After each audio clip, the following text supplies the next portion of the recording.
नमस्कार दोस्तों। आज हम आपको सुपर टेट 2019 के मैथ्स के सवाल बताने जा रहे हैं। आपको बताता चलूं कि सुपर टेट 2019 में मैथ्स के 20 सवाल आए थे। पार्ट 1 में हम मैथ्स के 10 सवाल कवर करेंगे और दूसरे पार्ट में हम इसके बाकी के जो 10 सवाल हैं वो कवर करेंगे। चलिए शुरू करते हैं। पहला सवाल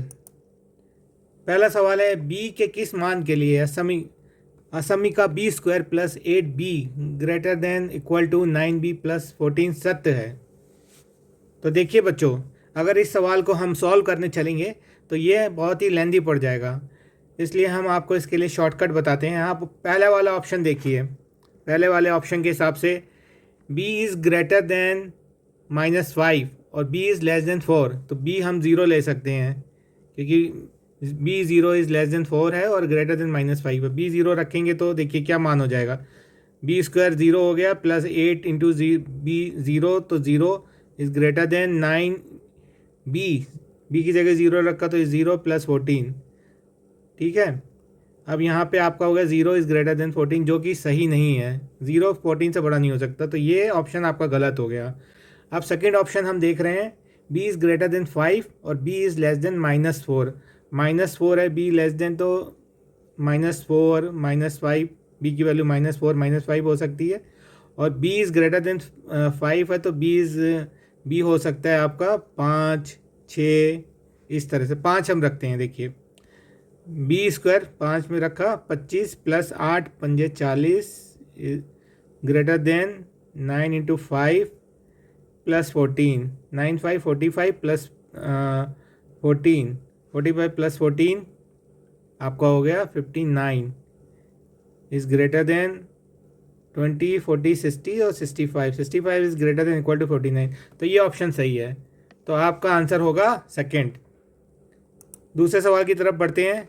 चित्र में यदि A B plus A C equal to 5AD है तथा A C minus AD equal to 8 है, तो आयत ABCD का क्षेत्रफल ज्ञात करना है। देखिए, अगर आप ऊपर वाला जो भी इक्वेशन दिया हुआ है उसको लेके सॉल्व करेंगे तो आपको बहुत ज़्यादा टाइम लगेगा और ये सवाल हमें बहुत ही जल्दी करना होता है। तो इसके लिए हम इसको परम्यूटेशन कम्बिनेशन से करेंगे। हम इसके मतलब कुछ ऐसे अंक लेते हैं जो कि एक समकोण को सेटिस्फाई करते हैं। देखिए सबसे पहले हम देखिए 3 4 5, ये एक समकोण त्रिभुज को सेटिस्फाई करते हैं। 3 का स्क्वायर 9 प्लस ये 4 का 16, 5 का 25, ठीक है, ये बराबर होता है 9 प्लस 16 25। इसी तरह हम देखते हैं, एक होता है हमारा 5 प्लस 12, 5 का स्क्वायर प्लस 12 का स्क्वायर प्लस 13 का स्क्वायर, ये होता है। ठीक है, 25 144 को जब जोड़ेंगे तो 169 आएगा, इसका अंडर रूट हो जाएगा 13। ठीक है, तो इसमें हम एक को 5 मांग लेते हैं, एक को ये 5 मान लीजिए आप, इसको आप 12 मान लीजिए, इसको 13 मान लीजिए। देखिए अब मान रखिए, AC का मान 13 रखिए और AD बराबर BC है, 13 माइनस 5 इक्वल टू 8, तो ये सेटिस्फाई हो गया आपका। अब दूसरा देखिए AB प्लस AC, AB है आपका 12 प्लस AC है आपका 13 और 5, AD बराबर, ये जो AD है ये आपका BC के बराबर है। ठीक है, BC तो AD हो गया 5, तो ये जब जोड़ेंगे आप तो ये हो जाएगा आपका 25 और ये भी 25, तो ये सेटिस्फाई कर रहा है। तो आपका आंसर हो जाएगा 12 गुणा 5, मतलब ABCD का क्षेत्रफल, आयत का क्षेत्रफल होता है लंबाई गुणा चौड़ाई, 12 पंजे 60, तो ये आपका आंसर 3 सही है। अब हम तीसरे सवाल की तरफ चलते हैं। तीसरे सवाल में हमसे पूछ रहा है, यदि दो शंकुओं की ऊंचाइयों में अनुपात 1 या अनुपात 4 है और उनके व्यासों में अनुपात 4:5 है, तब उनके आयतनों में क्या अनुपात होगा। तो हमें, जैसे कि आप जानते ही होंगे, शंकु का जो आयतन होता है, शंकु का आयतन होता है 1/3 पाई r स्क्वायर h, जहाँ r उसकी त्रिज्या है और h उसकी ऊंचाई है। अब दो शंकु हैं तो मान लीजिए एक का मतलब रेडियस r1 है, दूसरे की r2 है, एक की ऊंचाई h1 है तो दूसरे की ऊंचाई h2 है, तो इसकी व्यास क्या होगा 2r1 और इसका व्यास होगा 2r2। तो जैसा कि आपको यहाँ पे दिया हुआ है ऊंचाइयों का अनुपात, तो आप देखिए h1/h2 बराबर है 1/4। ठीक है। अब उनके व्यासों का अनुपात, व्यास है 2r1, तो आप देखिए व्यास आपका क्या हो जाएगा 2r1/2r2।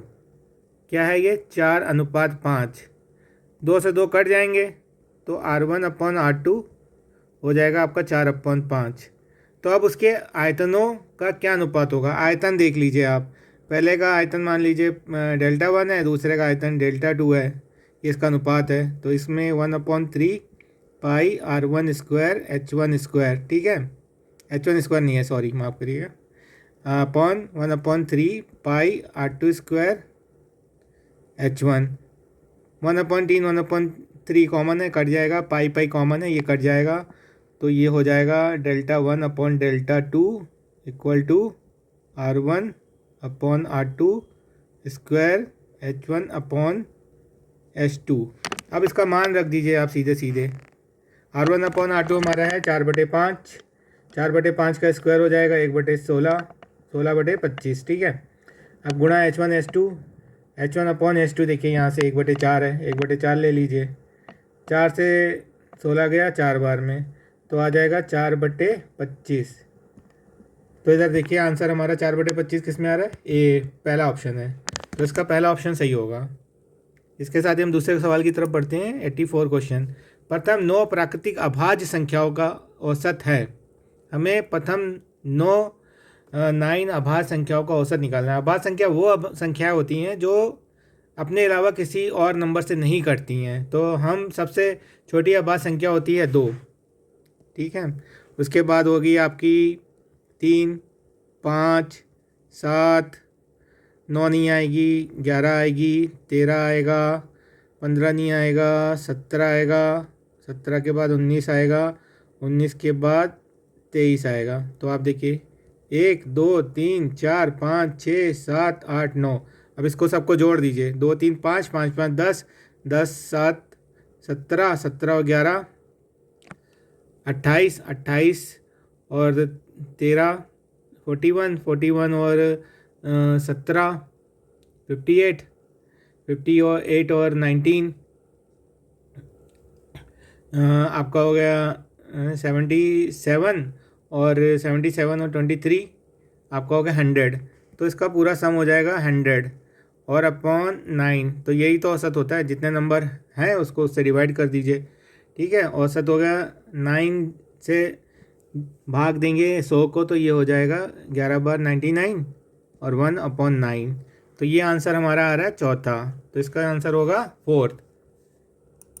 अब हम 85 क्वेश्चन की तरफ चलते हैं। 85 क्वेश्चन में दिया हुआ है √2916 बराबर है 54 के। तो हमें इस पूरी इक्वेशन का हमें आंसर चाहिए।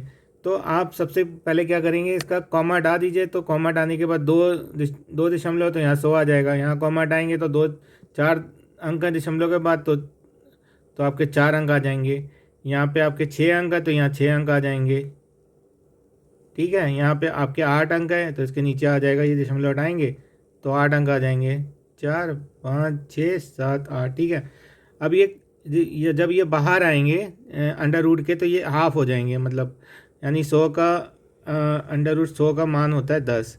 तो ये 8 है तो 4 हो जाएंगे, ये 6 हैं तो 3 हो जाएंगे, 2 हो जाएंगे। तो इसी तरह आप देखिए, और बाकी ऊपर वाला तो सेम रहेगा। तो ये ऊपर वाला रहेगा बराबर 54/10 प्लस 54/100 प्लस 54/1000 प्लस 54/10,000। देखिए समझ में आ गया। अब इसको 10 से भाग देंगे तो ये हो जाएगा 5.4। ये हो जाएगा 2 अंकों बाद लग जाएगा 0.54 और इसमें लग जाएगा 0.054 3 अंकों के बाद, और इसमें लग जाएगा 0.0054। अब इसको आप जोड़ दीजिए सीधे सीधे, चाहे तो इधर अलग से लिख के आप जोड़ दीजिए। 0.54 है, 0.054 है, 0.0054 है। अब जब आप इसको जोड़ेंगे ये हो जाएगा 4, 4 1 5 9, 4 5 9, 4 5 9.5, तो ये हो जाएगा 5.9994। अब देखिए आंसर कहाँ पे मैच कर रहा है आपका, ये पहला आंसर सही है आपका। ओके, इस तरह आपका ये आंसर भी सही हो गया। अब इसके बाद हम अपने छठवें क्वेश्चन की तरफ बढ़ेंगे। छठवां क्वेश्चन देखिए बहुत ही आसान है, थोड़ा सा दिमाग लगाने की ज़रूरत है इसमें। तीन संख्याओं का योग 98 है यदि पहली और दूसरी संख्या के बीच अनुपात 2:3 है तथा दूसरी और तीसरी के बीच अनुपात 5:8 है, तब दूसरी संख्या ज्ञात कीजिए। देखिए दो अनुपात दिए हुए, इसमें अलग अलग दिए हुए हैं। आप मान लीजिए पहली संख्या आपकी है x, दूसरी संख्या है y, तीसरी संख्या z, ठीक है। अब पहली और दूसरी संख्या के बीच में अनुपात बता रहा है x:y बराबर है आपका 2:3, ठीक है। अब यहाँ बता रहा है y:z बराबर है आपका, ये y है तो y की जगह नहीं लिखिए, मतलब 5:8। अब ये y वाले को हम बराबर कर लेंगे जिससे कि अनुपात बराबर हो जाए। तो इसमें ऊपर वाले में 5 का गुणा कर दें, नीचे में 3 का कर दें, देखिए, ठीक है, पूरे में करेंगे हम, ठीक है। तो 5 का गुणा होगा तो ये हो जाएगा x:y:z बराबर हो जाएगा, 5 का हुआ 2 में 10 हो गया, 5 का 3 में हुआ 15 हो गया, ठीक है। 3 का 5 में हुआ 15, तो 15 बराबर है 8 3 24। तो ये इसका अनुपात हो जाएगा x/y/z का अनुपात 10, 15 और 24, ठीक है। इतना समझ में आ गया। अब इसके आगे हम क्या करेंगे, क्योंकि तीनों संख्याओं का योग 98 है तो ये इसका अनुपात है। जब आपको पता है अनुपात से हम संख्या लिखते हैं तो वो उसमें कुछ एक हम स्थिरांक लगा देते हैं। तो ये हो जाएगा, मान लीजिए 10 है, ये हो जाएगा 15 है और ये हो जाएगा 24 है। अब इस सबको जोड़ दीजिए, 10 और 15 25 और 25 और 24 49 है। तो x + y + z बराबर हो गया आपका 49a, ठीक है। अब ये 49a हमारा इधर से दिया हुआ, देखिए 98, तीनों संख्याओं का योग, ठीक है। अब 49a बराबर हो गया 98, तो a बराबर हो जाएगा 98/49। तो a बराबर हो गया, ये कट जाएगा इससे 2, a 2 हो गया। तो हमें दूसरी संख्या ज्ञात करनी है। दूसरी संख्या क्या है, 15a। अब तो दूसरी संख्या में रख दीजिए 15, a बराबर 15 × 2 बराबर 30। तो कितना आंसर होगा बच्चों, 30। तो इसका आंसर 3 सही है। अब हम चौथे इसके आगे वाले दूसरे क्वेश्चन की तरफ चलते हैं। 87, ठीक है। यदि r त्रिज्या के एक वृत्त के अंदर एक षटभुज, षटभुज का मतलब होता है जिसकी 6 भुजाएं होती हैं, बराबर, सम है का मतलब है बराबर, विनिर्मित हो तो उसका परिमाप बताना। परिमाप मतलब सारी भुजाओं का योग। सबसे पहले इसके लिए आप एक गोला बना लीजिए, वृत्त, ठीक है, जिसकी त्रिज्या r है, ठीक है। अब इसमें षटभुज बनाना है तो इसमें हमें 6 भागों में बांटना पड़ेगा, ठीक है। तो इसको 6 भागों में बराबर बराबर बांट लीजिए, क्योंकि हमें पता है कि पूरे वृत्त में जो पूरा जो कोण होता है वो 360 होता है। अभी 6 भाग में बटा है तो ये एक कोण का मान कितना होगा, 60। तो ये कोण जो है आपका 60 होगा, ये भी 60, ये भी 60, ठीक है। अब यहाँ इसको सारे बिंदुओं को मिला लीजिए जहाँ जहाँ मेरे वृत्त में मिल रहे हैं। 2 भुजाएं हो गई, 3 हो गई, 4 हो गई, 5 हो गई, 6 हो गई। तो ये सम षटभुज बन गया। अब ये 60 है और हमें पता है पूरे वृत्त के पूरे त्रिभुज के तीनों कोणों का मान कितना होता है, 180। तो ये 60 है, ये दोनों 120 होंगे। और ये त्रिज्या r है, ठीक है, और ये भी r है। तो इसके सामने का कोण ये वाला हुआ, इसके सामने का कोण ये वाला हुआ। तो ये दोनों कोण ही बराबर होंगे, तो ये भी 60-60 होंगे, ठीक है। तो ये कोण भी 60 हो गया आपका और ये कोण भी 60 हो गया, ठीक है। तो और ये r है तो ये भी r होंगे, क्योंकि तीनों कोण बराबर हैं, मतलब समबाहु त्रिभुज है। समबाहु त्रिभुज के तीनों भुजाएं बराबर होती हैं, तीनों कोण बराबर होते हैं 60-60 के। तो इसका जो आपका जो भुजा हो गई सम षटभुज की, r हो गई, ये भी r हो गई, ये भी r हो गई, ये भी r, ये भी r और ये भी r, सारी भुजाएं r हो गई। तो इसमें कितनी भुजाएं हैं, 6। तो 6 × r इसका हो गया क्या, परिमाप। तो सम षटभुज का परिमाप हो गया 6r। तो 6r पहला आंसर है हमारा, पहला आंसर सही है, ठीक है। इसके बाद हम दूसरा क्वेश्चन देखते हैं, 88 क्वेश्चन। इसमें लिखा है किसी त्रिभुज के अंतः केंद्र को सुनिश्चित किया जाता है।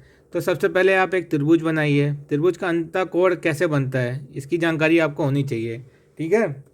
त्रिभुज का अंतःकोण जो होता है, जो अंतःकेंद्र होता है, सॉरी अंतःकेंद्र होता है, उसके जो अंदर के अंतःकोण होते हैं उनका विभाजक, जो भी सारे विभाजक जहाँ मिलते हैं, ठीक है, देखिए इसके भी विभाजक यहाँ जहाँ मिलते हैं एक जगह, तो वो इसका क्या कहलाता है, अंतःकेंद्र। तो इसमें देखिए ऑप्शन में कौन सा ऑप्शन सही है, कोणों के अर्धक से सुनिश्चित किया जाता है, कोणों के अर्धकों से, ठीक है, ये आंसर हमारा सही है। 89 क्वेश्चन देखते हैं। 1001 का क्यूब का मान निकालना है। देखिए अभी आप 1001 का क्यूब का मान निकालना है, तो हम इसको आसान सरल तरीके से करते हैं। 1001 को आप कैसे लिख सकते हैं, 1000 प्लस 1, ठीक है। जब हमें पता है कि कोई भी संख्या a प्लस बी का जब क्यूब का फॉर्मूला आपको पता होना चाहिए। a प्लस बी का क्यूब होता है a cube plus B cube plus 3ab a plus B, ठीक है। तो आप देखिए इसमें 1000 प्लस 1 है ये, ठीक है। अब इसका हमने क्यूब करा हुआ है, तो 1000 प्लस 1 का हमने क्यूब करा है, तो ये हो गया 3 और 3 बार होगा ना मल्टीप्लाई, ठीक है। प्लस बी, इसका 1 हो जाएगा, तो प्लस 3ab, बी की जगह 1 है, ए की जगह 1000 है, ठीक है, ये 1000 हो गया।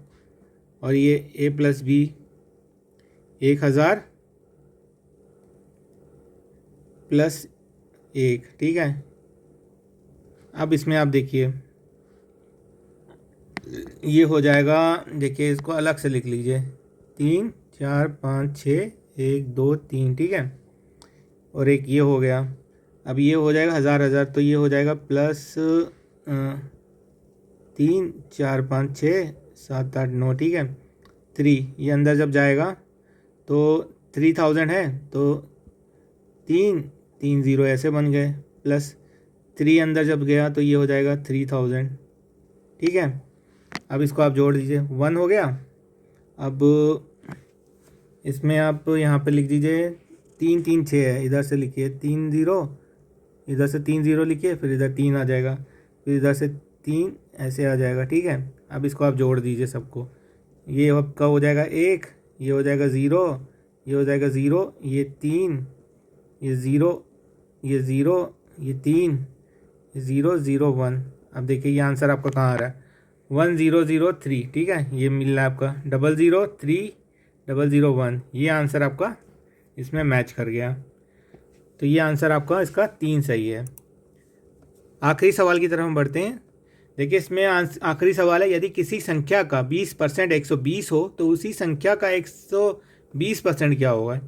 सबसे पहले आप इधर लिख लीजिए 20% कितना है भैया उस संख्या का, 120, तो 1% कितना होगा, 120 से कम ही होगा, तो 120/20, ये कट गया, ये 6, तो 1% कितना हो गया, 6। जब 1% 6 हो गया तो 120% कितना होगा, ज़्यादा होगा, तो मल्टीप्लाई करेंगे, 6 × 120, ठीक है, 6 से मल्टीप्लाई करिए, ये हो जाएगा 720, तो इसका आंसर हो जाएगा 720, ठीक है। इसी के साथ ही हमने अपने आज के 10 को सवाल कर लिए सुपर टेट 2019 के, जिसमें 69,000 वैकेंसीज निकली थी। अब इसके बाकी के जो 10 सवाल बचे हैं वो हम अपने पार्ट 2 में करेंगे, ठीक है। इसलिए हमारे चैनल पर बने रहिए, और सब हमारे चैनल को अगर आपने सब्सक्राइब नहीं किया है तो सब्सक्राइब करिए। वीडियो अगर आपको अच्छा लगे तो अपने दोस्तों को शेयर करिए और लाइक करिए। ओके, धन्यवाद।